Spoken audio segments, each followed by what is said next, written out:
Hello, everyone. Some careers are built by following the path that's exactly laid out. Others are built by questioning what the path was supposed to be in the first place.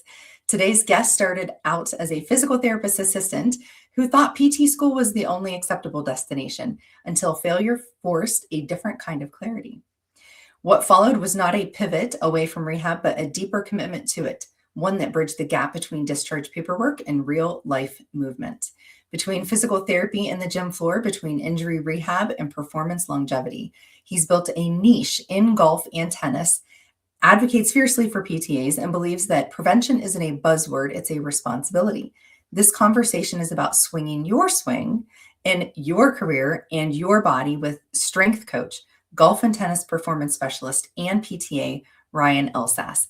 But just a quick heads up before we jump into today's episode, I am proud to be an affiliate with MedBridge, and you can use my code PTA Plus, that's spelled out PLUS, if you are looking for high quality PTA education. Head on over to ptapluspodcast.com and find your discount code today. So now on to our guest. Welcome, Ryan. Hey. Hello. How are you? So nice. I'm doing good. I'm doing good. I'm doing well. Yeah, How about so yourself? I am great. I'm great. Our listeners hardly ever know ahead of time like the backstory between myself and the guests that I have on to the show. But I feel like it's important that we lay the groundwork that you and I have known each other over. We decided it was over a decade, right? Oh yeah, it was over a decade for Yeah, sure. yeah. So, many moons ago, Ryan and I worked together just for a short period of time. It wasn't for very long, but we worked Yeah. in the same clinic together. And you were like a fresh new graduate, fresh new PTA, and just kind of like new to the scene. And I remember how fired up you were about being a PTA. So, you definitely made an impression on me. Oh yeah, thank you. Yeah, Yeah, no, that and was that was such a wonderful experience. I was doing uh what was it called? I was working in rehab and acute care and outpatients while I still had my full-time job as an outpatient PTA up in Alliance. Um, yeah, you were so kind of like yeah, a float position. Was it a float? that's what it was. Yeah. I Yeah, was a I was float floating position. between, they just kinda let me knew no, they're like, Go to Carrollton." I'm like, "Okay." So, Yeah. no, that was great. It was such a wonderful experience. Teeny tiny little Carrollton, Ohio. Not too many people know about it. It's really small. We are moving up. We have a Taco Bell now, and I don't think it existed when you were working in Carrollton, but there is a Taco Bell now. No, the So 2 places I had eaten were a deli, deli and still there there, different was name. a barbecue place. Yes, and it's still there as well. So those are Alright. the two, yeah, those are two restaurants that are, there is a couple, there's a burger place now. So anyways, all that to That's say, Carrollton's derailed, sorry. small, but Ryan still made the trek down and helped us out in the clinic, and we had a good time working together. And then, I mean, the power of social media, the power of networking, I think that we reconnected on LinkedIn, and that's Mhm. how we kind of got the conversation going about what you're doing these days, which is it's niche. It really is. I mean, you're not doing what a traditional PTA typically does. Correct. Yeah. Yeah. How do you explain that to people when someone's like, "What do you do?" How do you say like everything you're doing? Well, I always bring in the physical therapy into the conversation. I feel like that has been, um it's been an immediate trust builder with a lot of clients, especially for older clients who want to continue to play tennis or who can wants to continue to play golf. Goals change. Obviously, everyone wants to still hit the ball harder, but as you age, and you're popping ibuprofen, at the turn, and you're getting tired at the end, and your back hurts. Yeah, it's time to do a little bit of work, you know? Mhm. And so that's Yeah. that's where I come into play, and I work for an amazing physical therapist out here, David Physical Therapy, and they've been around for 30 years, and when people know and associate that I also work there, then they know they're in good hands. Yeah. Yeah. Yeah, that makes a difference. So your side gig, is it a side gig? I mean, I feel like it's more than a side gig. It's a little less of a side gig now. I'm currently looking for a space to be in for Wow, a that's great. yeah, because you can't see through this door, but that's the garage where the gym is. So Okay. so it is it's an incredible gym. Like it's literally everything that I would need in a gym. I can train everybody exactly the way I need to, except for the ability to swing a club. The ceiling's a little too low. Yeah, yeah. Yeah. And what's interesting about this conversation is we're probably going to talk a lot about golf. And I think I've golfed one full game, I think once. And I don't even know if it was a full game, but like, so one time, like I really golfed. The outfits that people wear golfing are adorable, by the way. I think on a sunny, beautiful day that's not too hot and not too cold, I think I might enjoy it. So I am going to pretend like I am like the expert on this and just, but the good thing is you are the expert on this. So, and that's why I bring guests on the show. That's why this is not a solo independent podcast because I don't know these things.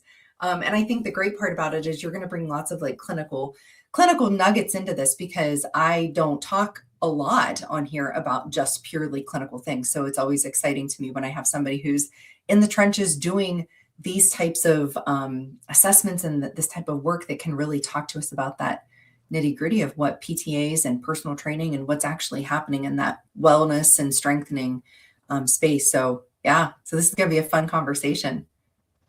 I think so. Yeah. All right, cool. Yeah. Well, let's go ahead and get started.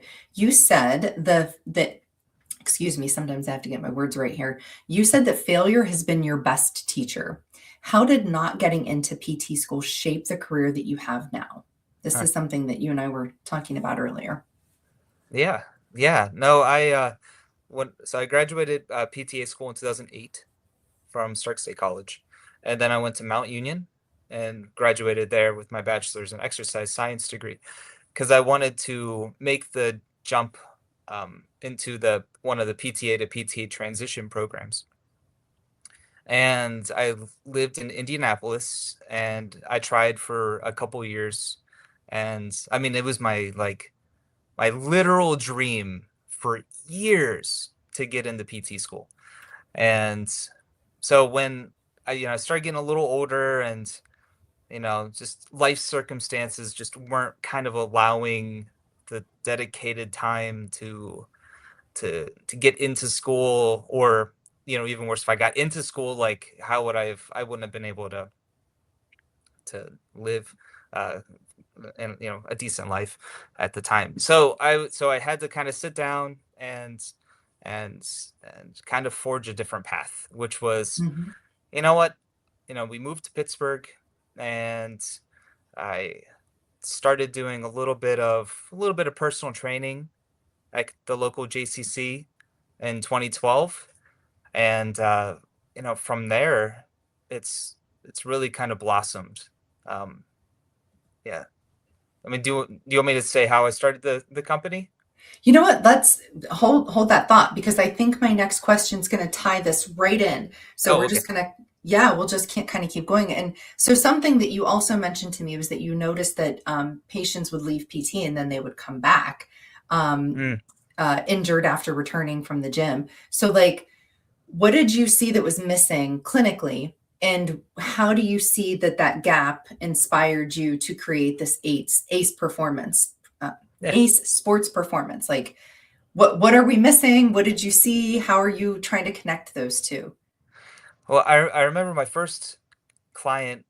She was a patient, and she came in for an ankle and rehabbed very well. Just she crushed it, and it wasn't too long after she left. She was back in PT. I want to say for something different. I was like, "What happened?" I went to the gym and I just decided to go do something. Oh, okay, but it's just without that knowledge, it's different. Like if I asked you, "Hey, what's your what's your resolution this year? You're like, I want to read one book a month. Like, I'm not worried that you're going to hurt yourself reading a book. Right. But Yeah. if you're like, I'm going to go to the gym every day or 3 or 4 times a week without any prior knowledge, Right. it's not like, I mean, you could hurt yourself at a Hmm. gym. I mean, Right. and like you could still hurt yourself with perfect technique. Hmm. It's just, I mean, to just go in and, even potentially waste your time by poor programming, Right. Yeah. it's, Hmm. yeah. So she came back for that, and I talked to my boss, and I was like, hey, I said, I'm a certified strength and conditioning specialist. And I said, would you mind if I, um, asked her if I can, help her with post, and so I owe my current boss so much. He Hmm. could have said no, but he fostered my business. He's a great individual who wants to see all of his employees like make steps up. Um, so I couldn't thank Joe David enough. But yeah, so I started to see people that way and started getting clients, and I got basically all my clients came from work until I started getting some referrals, and then getting into golf, and then getting into tennis, and getting into different clubs. So Yeah, I mean, I guess something that you said that kind of sticks out to me is, why can't, because you said that your boss fostered, the yeah. connection between physical therapy and that being done for certain patients, turning them into clients for other. And of course, he doesn't have to send them to you; he could send them to anybody, right? But like the fact that there is a place for our patients when they become clients, and there's a space for them to go that they can continue their health journey, they can continue to strengthen, and you have the knowledge of what has happened with them before, whether you were the PTA Mm-hmm. that treated them or not. If they come to you for performance and personal training, and they say, I was just in physical therapy for rehab for whatever, fill in the blank, you're going to have a really good concept of what you can and cannot do with that patient. Mm-hmm. You're going to have a good concept of what that path is going to look like for them. Yep. So I don't understand why we can't marry these things together a little more frequently. And I think that there are some big names in our profession that are doing it well. I'm thinking of the Megan Browns of the world. So if you don't know her, look her up. She has a Pilates studio in Alexandria and has done a wonderful job of like, I'm a physical therapist, but I also do this thing. And because I am Mm-hmm. a physical therapist, I can do this thing really well. Yeah. And I can cast a wider net. So that's kind of like her theory and thought process behind that is, I can cast a wide net and help a lot of people at one time, right? So I think that sometimes we get this like pushback in the field, like, oh, you also do that, instead of like only being the PT or the PTA. And I see these things as being a great adjunct to each other. Like they can work well together. Yeah. Well, I always try to foster like a good relationships and like a closed system. Like I used to work at a clinic in Indianapolis that had um their model was a PT and PTA team. So, every day you'd meet up, hey, this is what I'd like to do with people. This is what, and then we'd ask each other questions and create a really good game plan for the day. And with what I can do is I offer, I'm like, I said, let me talk to your golf coach. Let me can I, if they've gone through where I work, can I let me talk to your PT. Hey, and it's not uncommon where I'm like, hey, I'm working with a patient that was here, and this doesn't feel right. Do you have any recommendations? Because they've done the full PT exam, which isn't something I could do. So it's nice to have that kind of relationship. And then if somebody is here or one of their family members and they're like, hey, my hip's starting to hurt, I could say, hey, this is where I work. I can talk to a PT about you coming in and create another little closed system. I mean, heck, my wife's an athletic trainer and physician assistant in orthopedics, but she's also yoga certified. So any client that I'm like, hey, yoga would benefit you for golf, for tennis, for life in general. And I just push it in their court. And if they become a client of my wife's, it's still really nice to say, hey, Gwen, what do you think of this person's hip mobility? Oh, well, when I did yoga with them this week, this is what we worked on. So I mean, I'm all about fostering good relationships and um, trying to improve people in any way that I can by doing so. Yeah. Yeah, wellness is not just a one-way street, right? It's not just a one avenue to become well. There's lots of different ways that we can get there and lots of different methods and yeah. So you work in golf and tennis fitness. Those are Hmm. those your two jams, golf and tennis? Fitness, Fitness those are is your my jam. that fitness is the jam. Okay. I started so I've played both loosely for fun. Um, Lately, my wife and I have started taking tennis lessons about 3 or 4 months ago. So we do Okay. that every month now, and because I started seeing some clients from the club, and I'm like, I want to get better at this sport. So we're Hmm. taking lessons, and I'm loving playing tennis. Like I'll go play golf a couple times a year, Hmm. and I do need to make that more. At the moment, it's still a timing thing for me. Like I just don't have the 4 hours to dedicate to it yet, but I'm gonna Right. get Yeah. lessons, more lessons this year. But so there's sports that I really love, and I Hmm. really respect them, and I've noticed that people, not so much in tennis, because like you're running, like you have to be at least a base level of shape. Um, You got to be agile for that, right? but for like pickleball, I was wondering if pickleball was going to come up. but I mean, you see, patients come in the PT clinic. I Hmm. played pickleball, and I'll go, what happened, and well, pickleball hurt me, and like I'm not, I in my years, I've become less of a blame the thing, and I put a little bit more blame on the person, because I'm like, yeah, but did you train for it? Did you warm up? Did you just get off the couch and think, I can make this real quick lunge? It's Yeah, like a right. it's like how the deadlift is demonized. Don't do the deadlift. Is it the deadlift?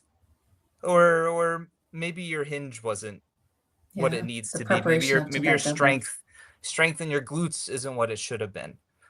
So just to not quickly dismiss, because people are like, oh, pickleball is gonna hurt you. It's like, it could, but it could not if you do Mhm, agility stuff, if you do mobility things, hand-eye coordination. Like it's, yeah, just one of those it soapboxes, I guess. could keep you Sorry. could keep you young too, right?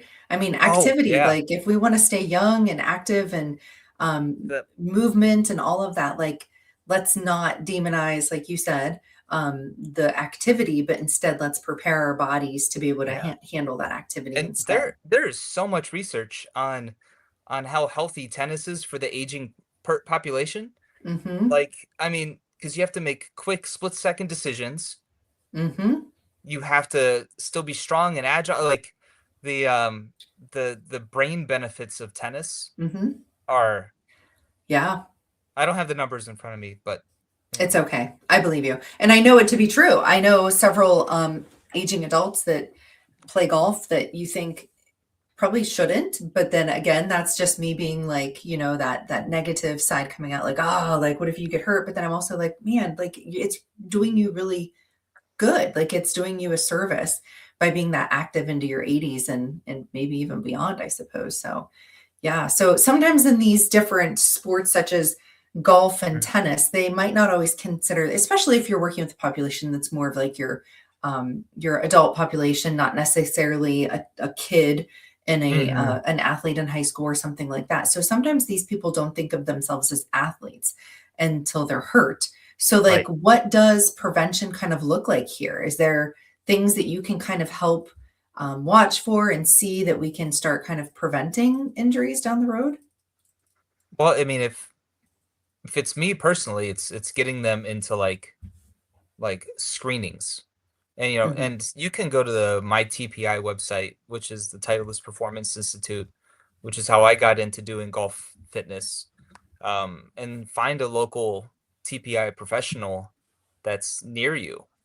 Um, there's multiple tracks from TPI with medical and fitness and power and junior and golf.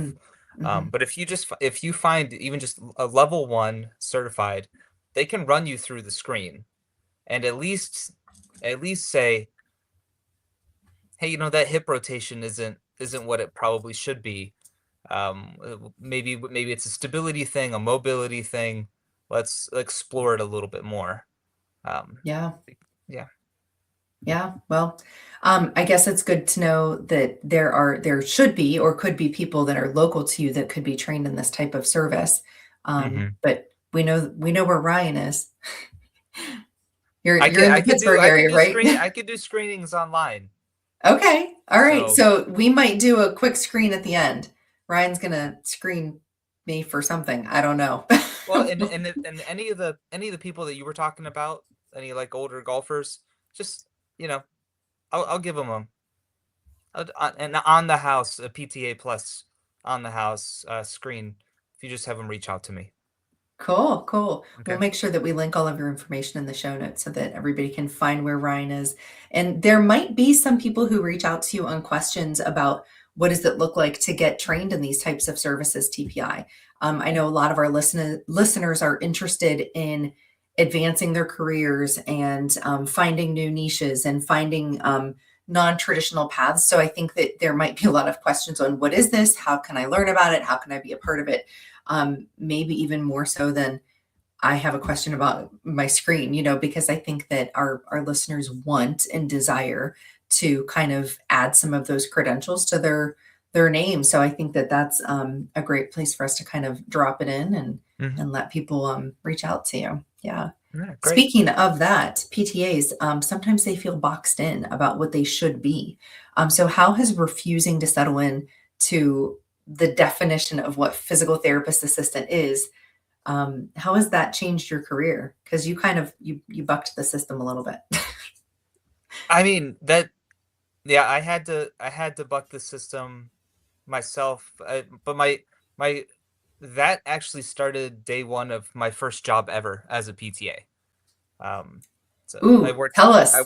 I I worked feel with like there's a Jesse story White. there. I worked at White Physical Therapy, Jesse White in Alliance, Ohio, and he was my first mentor, and the things and ways he taught me to think about physical therapy, movement, exercise in general, how to treat people, how to run a successful business. Yeah, I initially owe it all to him. So, like It's really that's cool. I know Jesse. I'm 100% positive that Jesse does not listen to this podcast. But I know Jesse. Jesse he was actually a clinical instructor for me. And same here. when you Yeah. say that he was a mentor to you, I cannot tell you how many people in our like local area say that. Like, oh, well, I was mentored by, Hmm. Jesse White because he just had such an impact on the community. Still does. Jesse's still working to this day and has just taken, he has to be pushing. I mean, hundreds of students had to have come through his doors and PTAs that have worked for him. So, yeah, so I Yeah. just wanted to kind of drop a little He shout out yeah, in there. he always had the PTAs at his place. Everyone had a niche. And there was an amazing PTA who I worked with named Kelly Oberlin, and her niche was manual therapy. So I learned a great deal of how to find the trigger points and how to work on people and how to talk to people with respect of, hey, this may not feel very good right now. Like that kind of easing the mind. Um, and sort of what I learned later was called, I think it's called like the matching theory or matching principle of when you're talking to someone to identify what they're talking about from like what they need in the conversation Hmm. and with the tone of their voice. I learned a lot with that at White PT, which was, you go in, you can't burst into someone's room and they're sitting there all Right. sheepish. You have Right. to go down to their level, recognize what they need, and then bring them up to where they need to be. So Absolutely. yeah, no, they Yeah. and then yeah, so he got me into doing like kinesiotaping and a lot of other things that I just didn't know was available to PTAs. And um yeah, knowledge is meant for everybody. You know, you Knowledge is power. a PTA can learn everything. It's just legally not allowed to do everything. Hmm. So learn Yeah. everything.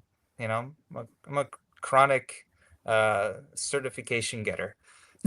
So Our chronic certification getter. I like that. You can add that to your list of PTA pluses. What makes you a PTA plus? That's a question I still ask on that it's something called a jot form. So like Ryan filled out a jot form before he came on the show. And it's just basically an intake form so that we know what we're going to talk about and all of that. But when I first started the podcast, the whole premise of the podcast was PTAs who were more than their title. Like, so yeah, I'm a PTA. And that's how the name became PTA Plus, was because I was describing this to a podcast mentor, ironically. And I said, I want the name to reflect how PTAs are always doing something additional. Like they're a PTA plus they're a personal trainer, plus they're this, plus they're that. And I was like, well, why don't I just call PTA plus? And so that's kind of how the name took off. But I still have people fill that out on the job form. hmm I don't talk about it quite as much as I used to, but we can put chronic certification getter in yeah. there as one of your PTA plus points. Okay. So Yes. speaking of business, um, let's talk about failure in business because it's not Mm. always rainbow and sunshines. Like running a business is hard. Running PTA plus is not easy, and I don't really make anything. It's not like I have an income flow from this podcast. It's definitely something that I do on the side, but it takes time.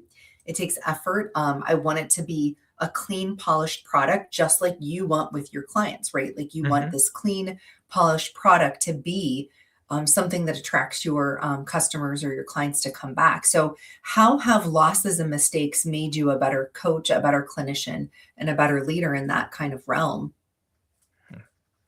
Well, I mean, I've had various failures. Um, you don't know what you're made of until something goes wrong.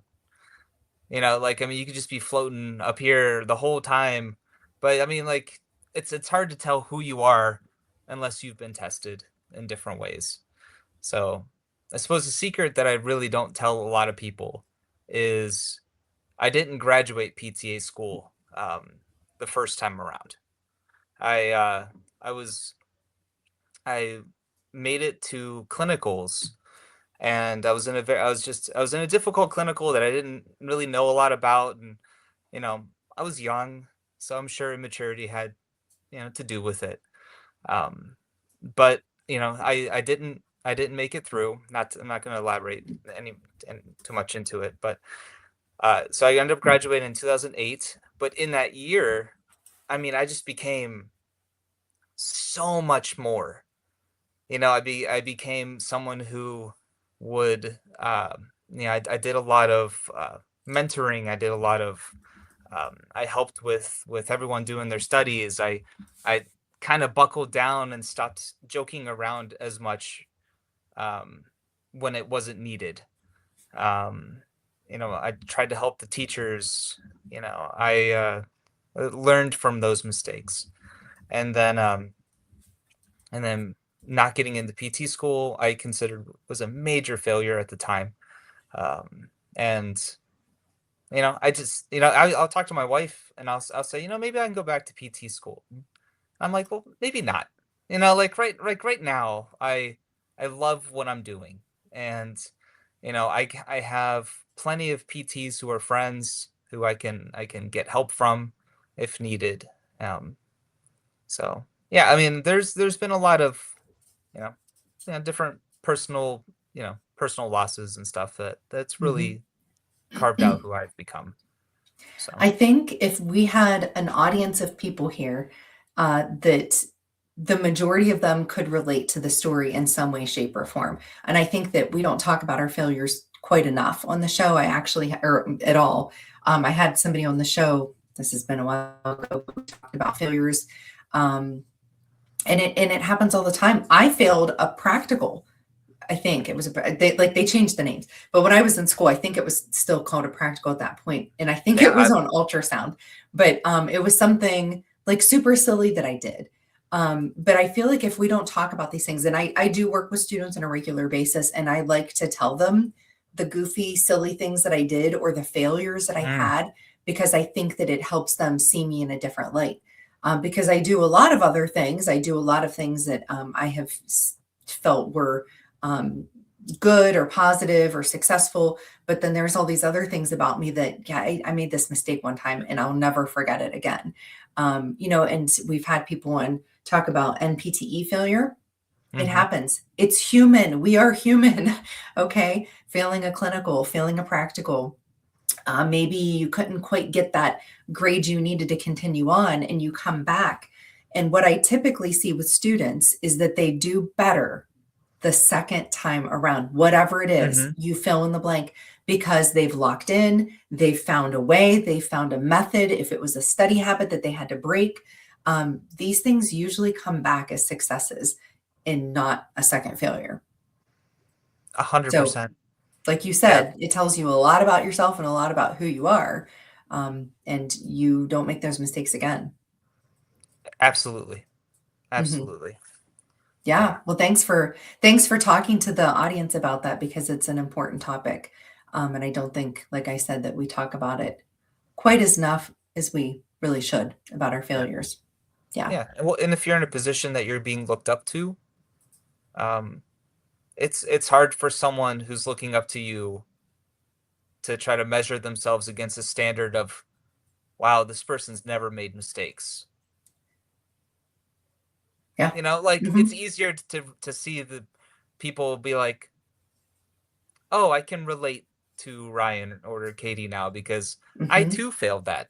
I mean, and you just learn that things are more serious, like when in these practicals, like maybe you didn't want to learn I think at the time there's like 5 contraindications to to all these like modalities and stuff.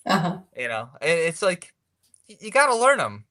It's the interpersonal skills, it's the technical skills, it's being able to change things on a fly. I'll have whole programs written up for a client, and they'll come in and say, I'd like to work on this instead today, on the fly. Here is what we're going to do now. That's all important, and it's all stuff you learn from your failures, and learning not to panic in those kind of situations where sometimes in the practicals, the teacher asks the question that you were not prepared for, and the panic goes right over your face. Right. Yeah. I don't know. I can't speak for you, but for me, I'm like, ugh. No, and I literally can see it in a student's eyes. And what I always tell students, I don't work in a lot of lab spaces or anything, but there's an anatomy class that I help with a lot, which is really ironic, by the way, for everybody listening. I had to be tutored through anatomy when I was in school because I had such a hard time learning how to study the material. And now I work in an anatomy class, which, so ironic, like it all finds its place. It all settles. So like, don't panic right now. It doesn't mean if you're struggling with a topic that you're never going to get it or you're never going to be good at it. Like, it all comes full circle. But yeah, I'll see that sometimes in a student's face. They'll be like, are you asking me a trick question? And I always say, no, I'm not that smart. I am not that smart to ask you a trick question. I'm asking you a straight up question. Like, I just want to know this very basic answer. What does the biceps do? Yeah, I am not trying to trick you, I promise. So, yeah, it's not something that I'm not into trying to trick students, that's for sure. But I think that from a student's perspective, they definitely get that like panicky, like, oh my gosh, I have to make a decision and it has to be right. And what happens if it's not? But the thing is, and I always tell students, especially in clinical experiences, you have a safety net, right? Your CI is there. So Mhm. I like to do like a thinking question. So whenever, and this is something that I like to train CIs on too, is, have the student give you their thought process ahead of time. Mhm. So, okay, this is what I'm thinking. This is my plan. This is why I chose what I chose. And, this is how I'm going to implement it. And then the CI can be like, yeah, that's a great plan. Or they can kind of say, stop, hold on, you've missed something. There's a big contraindication, there's a red flag, something like that. So it kind of gives them the opportunity to have that green light, yellow light, or red light before they get going in that particular session. And I think that education is evolving a little bit. Like we're kind of trying to learn and work through these systems ahead of time so that we don't have students just have immediate failures, but it does sometimes happen, like Mhm. it can potentially happen. But I mean, we're human, right? We make mistakes. I have the funniest story. This is funny. I actually introduced myself as the wrong name. Like one of the very first No, patients I no. worked with. Yeah, and this was like after I was licensed, okay? So I go out to take like my very first patient. I had my chart. This was back in the day we had charts, so I had my chart and I walk out and I'm like, "Hi, my name is Linda. I'm going to be your physical therapist assistant." And I'm like, "Wait a minute. My name is not Linda." My mind was just racing and I was like nervous and I didn't want to make a mistake. And I don't know, I just threw out a name and I'm like, that's not my name. And I'm like, oh gosh, like this is building patient trust, right?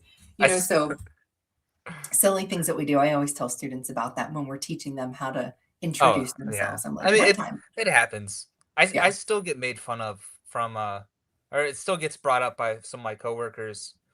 A couple years ago, I was working like, I was the person working with this one patient for, like, a week or 2, yeah, pretty consistently, and a new patient comes in, and he kinda looked like the patient I was working with. So I brought him back, and everyone's like, "Ryan, that's the new patient." So I had to go up, "Excuse me, sir. Yeah. I'm Ryan. I made a mistake." But, like, if you could turn it into a laugh, it's good. Right. Patients are nervous too.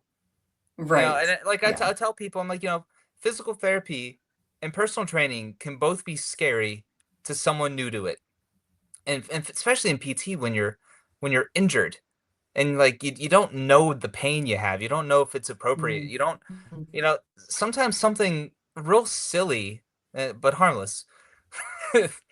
Yeah. Something Yeah. real silly can like break the ice to make, to be like, Yes. "Oh, okay, this, you know, My name is actually Katie. I'm And I hi, promise you can trust me. this is Linda. Oh, no, I was just watching a movie. No, I'm Katie. Yeah.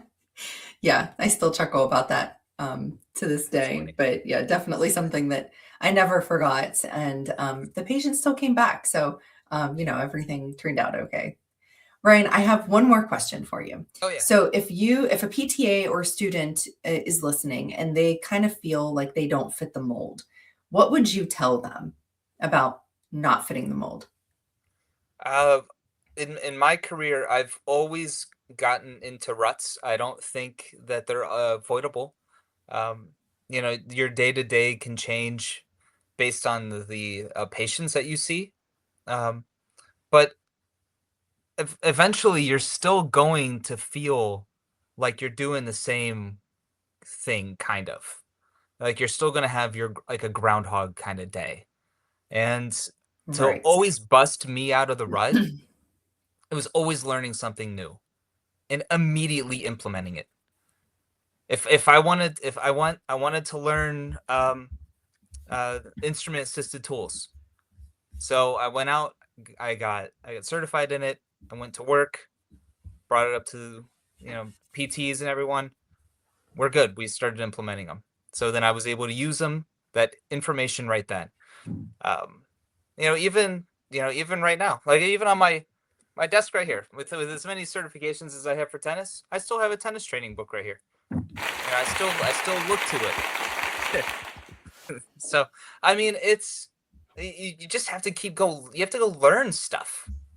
I'm excited. In next month, I'm going to the NSCA's like regional personal training conference, up in Grove City. I can't wait.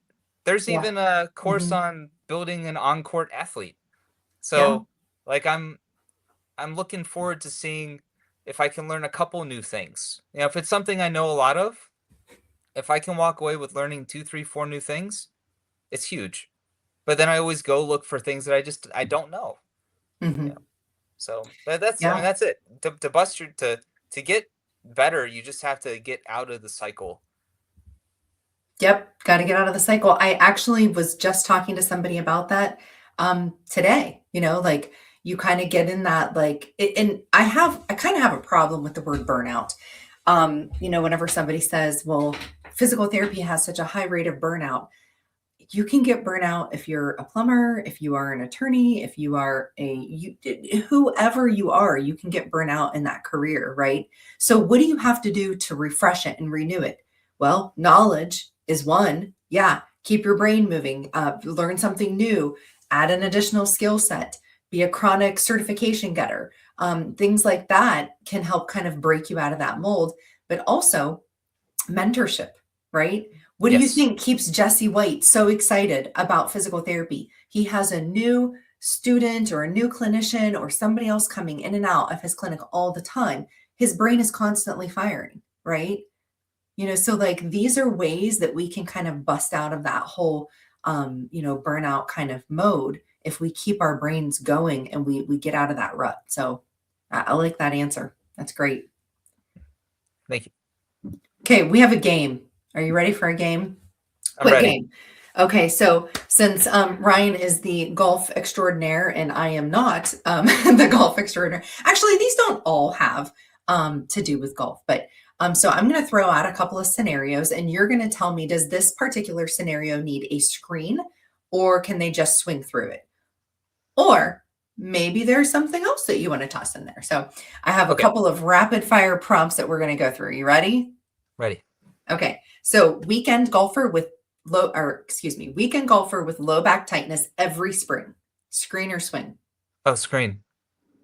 Okay. Yeah. Tennis player Hands with down. elbow pain but no strength training history.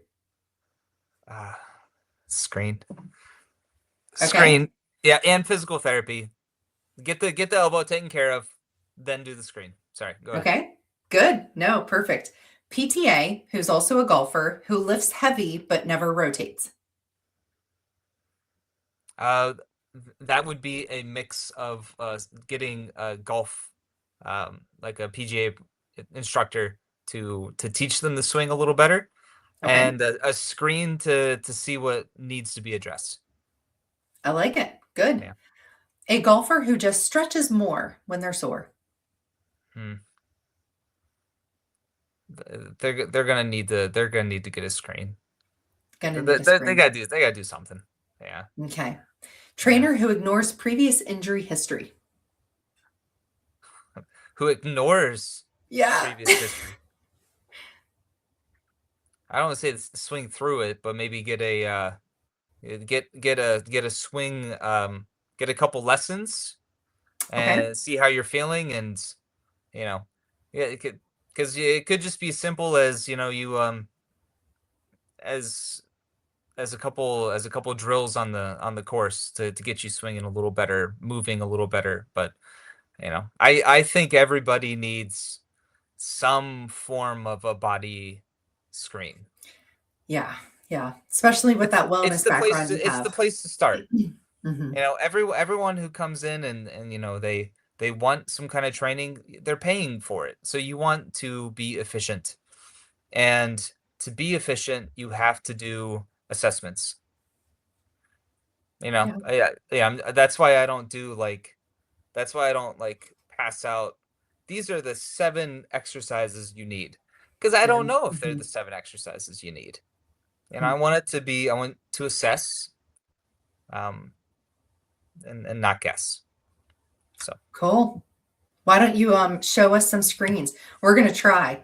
We're gonna see what we can do in this little space. Ryan's going to give me a couple of screening, what do you want to call it? A couple parts of a screen? well, I'll preface it by saying there's about 16 different movements of a TPI screen, which is the Titleist Performance Institute. Okay. And, they all correlate to a golf swing, but they all they don't look like it, but when you explain it, they are.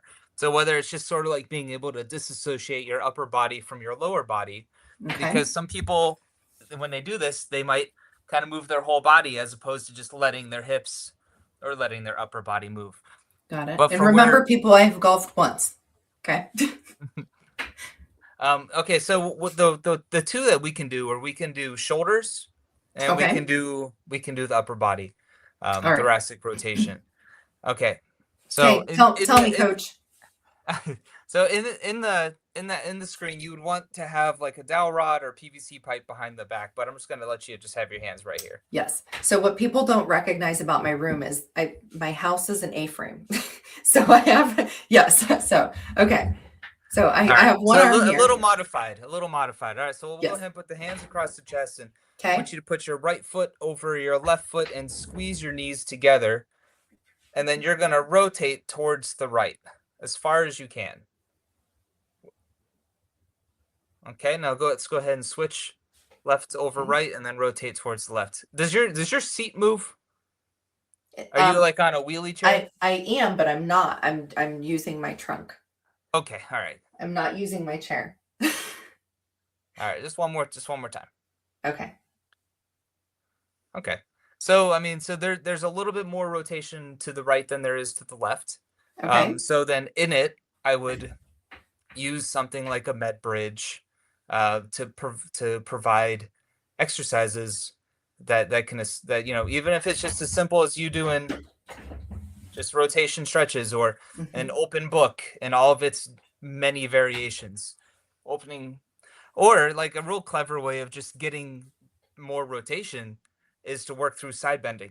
So you rotate to the right. If you side bend to the left, you can get a little bit more rotation to the right.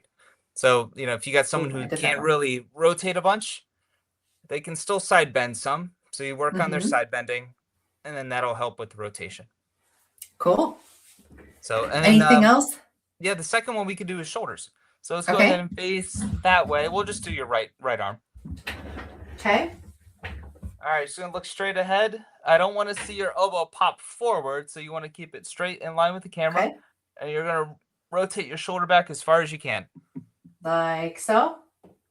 Perfect. Uh-oh, I ran into the ceiling. You ran into the A-frame. All right, I that's did. perfect right there. All right, so now you just need to kind of hinge forward at the hips, because you would Okay. be doing this standing like you were Of course. like Yes. you're golfing. Okay, Yes. so hinge forward at the hips, and then Okay. get back in that same position. So get the shoulders Okay. back up. Okay, now rotate again, or externally rotate. All right, that's perfect. So I would do that with both shoulders. Okay. Excellent external rotation. I forgot. Thank you. The company I'm talking to actually knows what that means when I say externally rotate your shoulder. Yes. So the one of the principles that TPI and like the functional movement screen and SFMA go on is something called regional interdependence, which is a pretty, like, in layman's terms, and how I would talk to a client who's asking about it, is that joints kind of have a stability, or they have a mobility, and they kind of alternate. So where a hip should be very mobile, and the low back needs to be like the Parthenon or the Pantheon, regardless if you like Greek or Roman architecture. But then the thoracic spine needs to be very mobile, and the scapula needs to be pretty strong and stable, and then the shoulder itself needs to be pretty mobile. But if you don't have the mobility, it's going to take it out of one of those stable aspects of it. So Yeah, I mean, that makes that's sense. part of why the screen is important, because you can tell, it's the first part of telling what someone's swing could potentially look like if you don't have the hip rotation. They can end up kind of standing up out of it, or because one of the tests is being able to kind of rotate over your hip. And if you don't have the ability to do this, then you might kind of come up, stand up, and then have to figure out how to get back down to the ball, as opposed to staying down over top of it. You'll kind of stand up out of it. So just a quick note, if anybody is listening to the podcast, go over to YouTube and watch, because we will post this on YouTube and you'll be able to see what Ryan and I actually did together. So I'm thinking, actually, Ryan, the cool thing about going through this is somebody who really has not golfed much. And like I said, if it was the perfect day in Katie's world, I would definitely golf again. But I think having a screen ahead of time would have helped me a little bit, so I could see like some of the areas that you were saying could be tight, or if I could have maybe warmed up differently, or if I could have exercised a little bit beforehand, especially if this is something I'm thinking about doing as like a pastime kind of hobby thing. I don't want to go get hurt, right? Like, because that's going to ruin what I like about golf if I get hurt.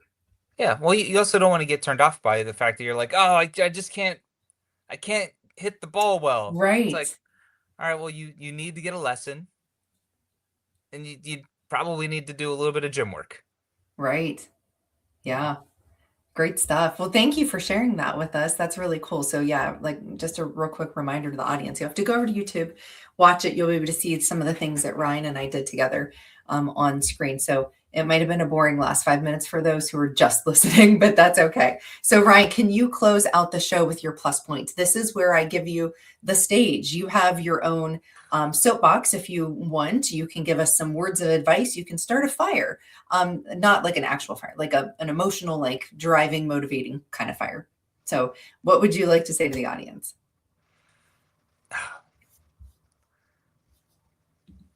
Keep learning. Keep doing stuff. If you are a mentor, if you're a boss, have the attitude that my two favorite PT bosses have had, and that's give the people who look up to you a way to improve.